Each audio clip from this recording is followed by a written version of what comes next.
ഒരു സമാന്തര ശ്രേണിയുടെ n-ാം പദം 5n + 7 ആയാൽ പൊതുവ്യത്യാസം എത്ര? അതായത് n-ാം പദം 5n + 7 ആണ്. നമുക്ക് കാണേണ്ടത് പൊതുവ്യത്യാസം, കോമൺ ഡിഫറൻസ് ആണ് അല്ലെ. ഒരു സമാന്തര ശ്രേണിയുടെ n-ാം പദം an + b എന്ന രീതിയിലാണെങ്കിൽ അതിന്റെ പൊതുവ്യത്യാസം n-ന്റെ കൂടെയുള്ള n-ന്റെ ഗുണോത്തരമായിരിക്കും.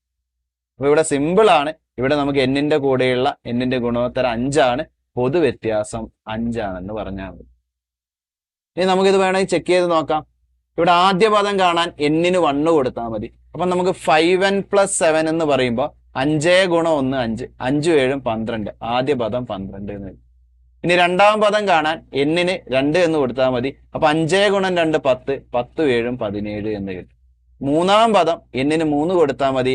5 ഉം 3 15, 15 7 22. ഇതാണ് നമ്മുടെ സമാന്തര ശ്രേണി.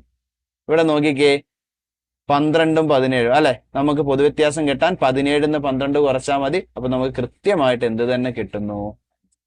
അപ്പൊ ഓർത്ത് വെക്കുക, n-ന്റെ കൂടെയുള്ള ഗുണോത്തരമായിരിക്കും ഇവിടുത്തെ പൊതുവ്യത്യാസം.